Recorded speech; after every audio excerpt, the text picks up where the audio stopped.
Hello everyone, welcome to the new episode of Professionals Unplugged. I am your host Utkarsh Shukla and let me introduce you to my guest Polina. Polina, thank you so much for joining in.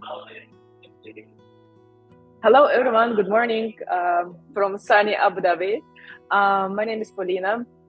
Originally, I'm Russian, but I'm based in Abu Dhabi since 2016. And currently, I'm a full-time job mother. And plus, I am a crochet artist. I am a owner of the small handmade business called Poli Ocean. I make women feel beautiful, confident, gorgeous with my crochet bags. Basically I'm making bags, different types of bags. It can be small bags like phone bags, clutches. It can be large bags like tote bags, laptop bags, beach bags, different styles. And I use raffia yarn. Raffia yarn, it's a palm leaf fiber, so it's very natural, very durable, very beautiful material, and it's very summery material. So it's very nice to use in our, in this country. So basically, yeah, it's very practical as well. I'm a crocheter, and I'm crocheting not always, not like grandmama used to teach me. No, it's not like this. I started crochet 2.5 years ago. So 2.5 years. Okay. So crochet means and showing threads, or like, can you just enlighten us on the same? Like, what is the work of crochet artist? Crochet artist. Yeah. So what's the main work of them? Like how they do their tasks? I'm a crochet designer. So I'm starting a project from A to Z. So I'm drawing a design, or let's say I see beautiful bags in Pinterest or any shops. So I start drawing as per my own preferences, and then I start to choose the material itself.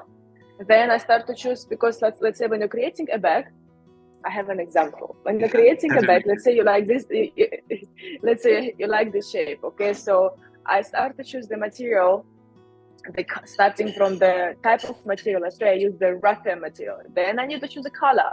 And then it comes to the accessories of the bags, which is leather bottoms, leather handles, plus, you're attaching some leather pockets as well, to make it very practical. So this bag I made especially for myself as a cardigan, as a cardigan as well. So, and this is how it started. Basically, it's very good question. Once when I made my very first bag, it was I was in the last trimester of my pregnancy.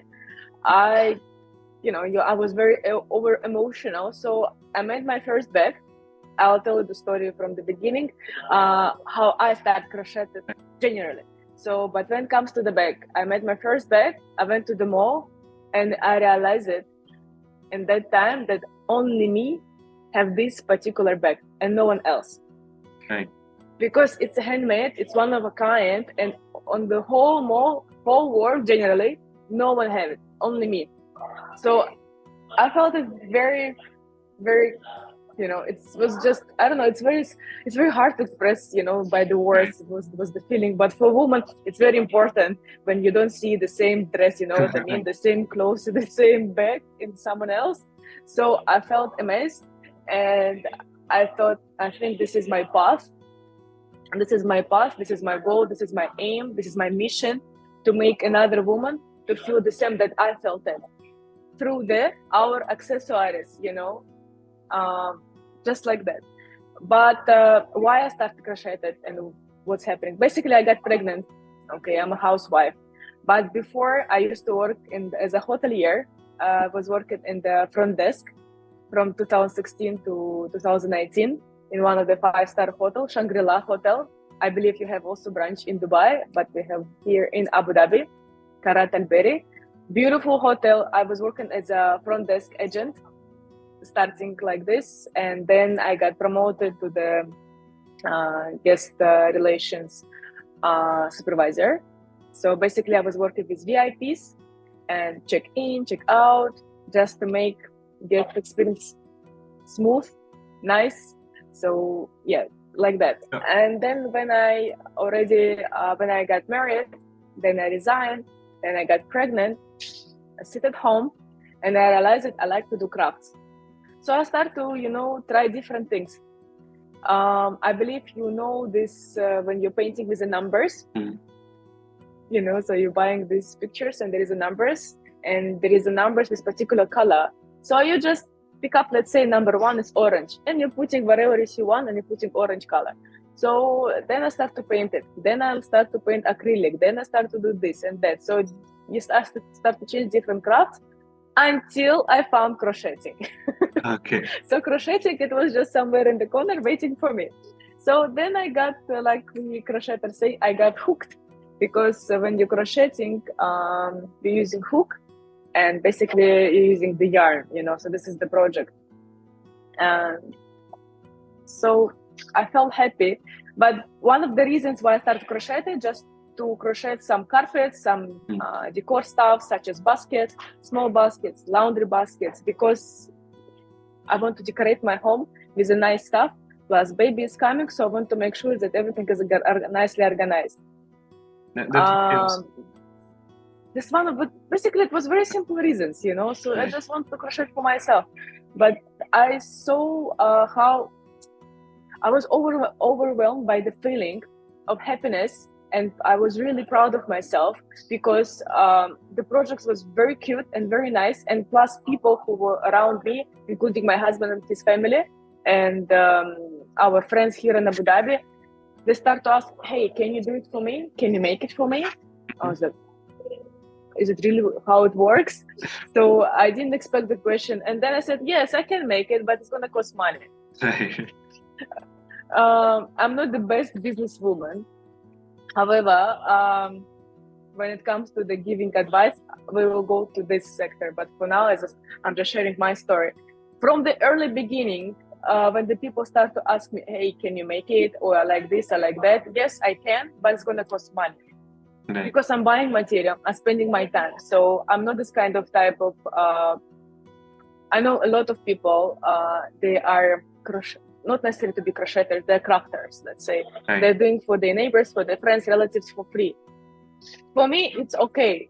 But it's your own decision. As for myself, I couldn't accept that. So I start to just, I start to sell. So not, of course, like every day I have a sales, but it was coming slowly. So then I made a baby crib. So you can imagine the size of baby crib. Yeah. It's like, it's a huge baby crib for my baby. Then I made a small laundry basket also for my baby. Then I made some carpets, some small basket for the kitchen, this and that. And then when it comes to the bag, then I stopped. I stopped already, go to another items because handmade world, it's like an ocean. Right. So basically this is how the brand appearing. Poli Ocean. My name is Polina, so I took the part of my name and I attached to the ocean. Okay. So basically it's these words are very related to each other. So I like my name. So, and the ocean, first of all, it was a dream from my childhood. I come from Siberia, so from north of Russia. I was dreaming to live by the coast, not necessarily to be nearby the ocean or I don't know what, just nearby the water. It can be river, it can be lake, but something nearby the water. So my dream come true. I living nearby the Gulf, Persian Gulf, which is also beautiful. It's amazing.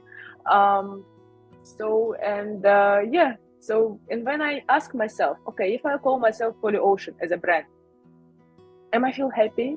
How is it feeling to myself? Right. I said, yes, I feel happy. Okay, what if someone will wake up me in the morning and say, hey, Poli Ocean, can you make this and that? How I'm feeling about that? I want to make sure that I'm not feeling annoyed, Right. So, and I really like to pronounce it so because in future, you're going to pronounce it a lot. You want to make sure it's easy, it's understandable. Now we are going to the business, Yeah, business side, things. Right. Business, yes, exactly. But we will not focus, we will go more personal story. And that's it. Basically, it was funny things happening in the beginning. I'm about to deliver a baby, so I'm already 9 months. And I was crocheting. Right. And then, in the same time, my friends was telling me when they saw my first bag, it was just written on the leather label, handmade. And said, "What is your name?" I said, "I don't have a brand name." "No, we should create a brand name for you." So then we started the brainstorming. So they give me some ideas, but when I get home, I start drawing. How its logo look like, how about the font and this and that. And then I come out with Poli Ocean. And then when it was like about the delivery, I started ordering from some of the companies who are doing the labels, the logos for myself. I don't know. I just got the feeling that I want to try it. You will never know. Right. So I ordered just smaller. I didn't order like 1,000 pieces of labels. No, just 10, 15 pieces, 50, 60 pieces of this and that. So, and I was already having a quite good collection of the yarns, different types of yarns, because we don't know what customers will order from me. So then I created another Instagram account only about the crafts, only about the yarns and crocheting. And my story itself, and I just started posting and sharing. I'm very open-minded person, plus I'm very open person itself. I never hide myself, let's say. No, it's not good enough. I made it. People who like it, they like it. They don't like it, they will leave my page. That's okay. I'm not trying to be perfect. I'm not putting filters, when I'm coming to the stories, let's say. So I'm just posting as it is. And I'm sharing every niche process. And that's why people like it. Then they start to order because they see, she made it. Plus, I never hide that I have a baby. So yes, I deliver. I'm a new mother and I'm struggling with my time management. So you should put it to consideration that the project will take sometimes 2-3 weeks. Correct. So, and this is how I started. So all this work you are doing on your own right now, or you have some people helping you? No, only by my own. However, my baby started to go to the university, so I got my a little bit free time. But she's already 2.5. But before that time, 2 years, she was on my lap and just basically working in the night. So do you have any dream of expanding it, like having more people work with you? I made it. I started participating in the markets. So I can talk about my brand. I can talk about my project. I can talk about myself as well, So for women, it's very important to chit chat. So because my husband is already he's a very big supporter of me. So whenever I started, he always believed that I will be good. Plus his family as well, and my family partly. So this is basically the story how I started. And then, but still, before when I started to the markets, my collection was not enough. Because most of the projects, it was made to order, meaning that people send me an Instagram, okay, I want to order this bag. How much? Okay, this and this price, it will take 3 to 5 days, let's say, is an example. I made it, I delivered, done. And I started meeting people on Facebook, and I started also just trying to find my community. But it's very important to find the same-minded people. Correct. You cannot do, okay, you're managing your own business, perfect. You're producing things, amazing. However, even you have your family nearby you and they're willing to support, you need people the same minded like you. Doesn't mean that you need to find also crocheters. It can be macrame. It can be people who are drawing there, the acrylic artists, let's say, or people making earrings. But they have to have the same problems like you, so you can solve them together. You can have a go. And also their mommies, their women can go sharing the things that you currently having now. And it's very important. So, and plus you're making new friends and maybe new customers, So it depends on you, of course. So this is how I started to do it. So I started meeting new ladies. Then I found out there is a few communities here of the vendors. Vendors, it's people. There are people, mostly ladies, sometimes guys as well, who are small business owners. Some of them crafters, some of them they're just importing things, but they are selling here and by participating in the local markets, in the parks, in the schools, in the hotels. So I done my first market after 1.5 years of crocheting things. I made a small collection and I went into my first market.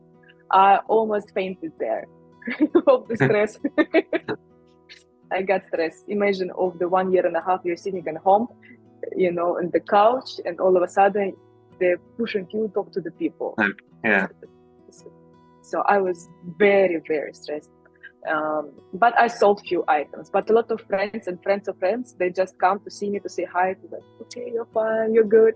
So, and eventually they bought few things like small mini phone bags, and then afterwards I got a chance, and it was a very nice opportunity. I displayed my items in the Yas Mall. Okay. It's one of the biggest malls and famous one in Abu Dhabi. There is a new store was opening there called Ether. So they accept my account. We are not talking right now. We're just talking about my story and steps. We will not be focused on the license itself, right? So it's a big, I believe, if some of the people would like to know how to start their own small business, they can contact me so I can share more information, because, to go all through these markets and let's say to be participated, to be part of the Yas Mall, you need to have a license. It's not just like to be smiling and make the products. It's not enough.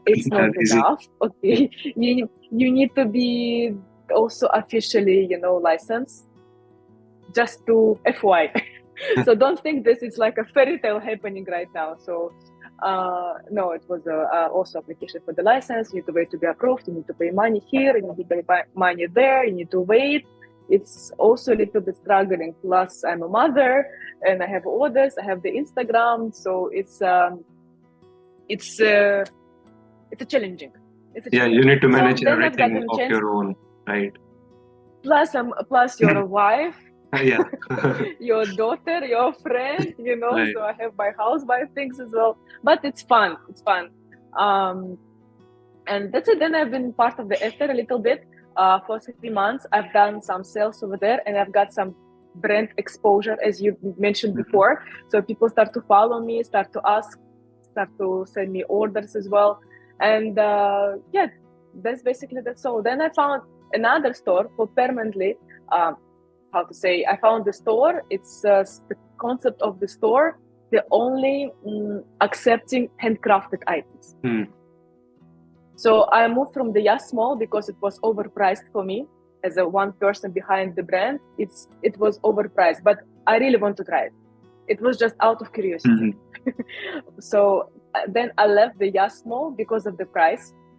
And then I moved to another store, very small, also new, and it's beautiful concept, which is only handcrafted items. So owner like my items, and so far my items are over there. That's awesome.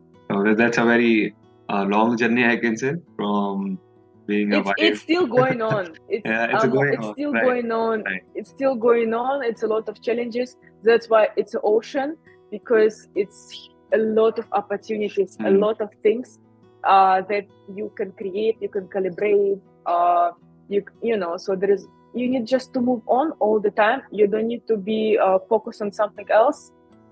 You don't need to be focused on one thing and then stop it on that. So no, it's just you need to be always slowly. No one asking you, let's say, okay, unless if it's a deadline project or something like that. But so far, people very understandable, or who are customers. No one asks you, okay, I need a project tomorrow morning. Right. No, you don't need to do that. So, but it's coming to the advice basically now. We are coming to what I will advise to people. So basically, this is the story. I started crochet when I was last weeks of my my maternity. So yeah, it's not something like I was crocheting for the last 15 years or 20 years. How many girls basically do. The mamas or the grandmamas used to teach them. I'm a self-taught artisan. No one teach me, so I was just me and the YouTube videos. That's pretty interesting and inspiring.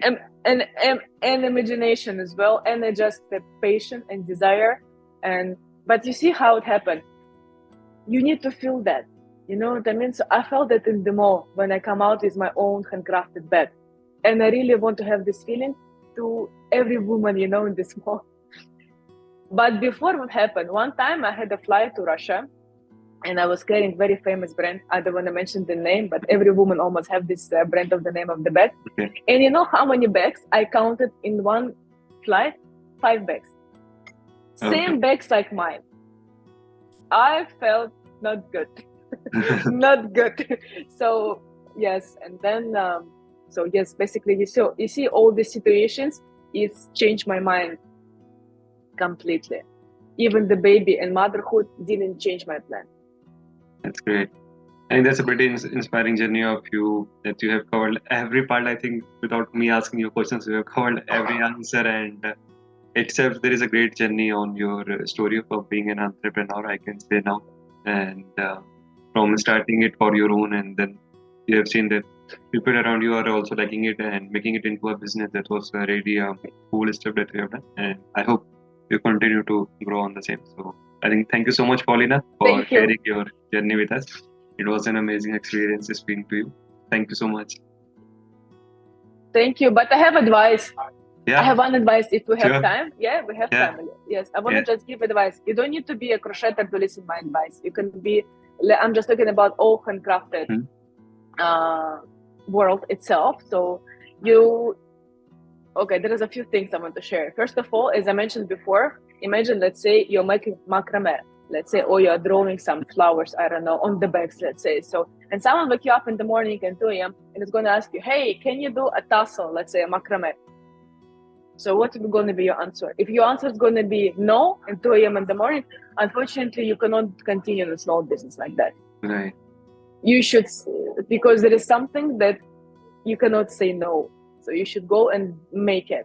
Because, and another thing, let's say you're making one product, and imagine you need, and you like it, and you sold it, and then you need to do another 50 items like that. How are you going to feel about it? If you're going to say, oh no, this is also, you cannot do a small business like that, you should say yes. Yes. You should, it should come, because you're going to do it anyway. And from the beginning, you should already imagining that it's going to happen. And of course, the branding name, you should feel always happy about it and positive, not to be annoying by the sound of the brand, because you're going to say it a lot. Right. And the last thing, you should talk about your brand and about your passion. I don't want to say about, it's not a hobby, it's the business. Why it's a business? Because you're spending your money for the materials, and then you're spending your time for the Instagram, let's say, because, okay, let's be honest, it's a lot of time consuming, this post and reels and all this, text over there. And you should not be shy. You should, not be embarrassing of what you do and what is your passion. So you should just talk about it. I'm not saying like, okay, go to the bus stop or to the strangers. Right. But let's say if you're in the company of your husband, of your wife company, or with the friends, hey, I've done this and that. What do you think? I like it. Do you like it? Just simple questions like that. So, and you see the reactions of the people. If they don't like it, and it's okay. People should not like it. That all of them. But for sure, there's going to be someone that's going to be appreciated of this work. Right. And there is always a place to be improved. Just talk about it. Thank you so much, Polina, for such great advices. I hope this will help people all over the world, irrespective of whether they are a crochet artist or artist in any field. Perfect. Yeah. Thank you so much, Polina, for your time. Hopefully, yes. Thank you. Bye. Yeah.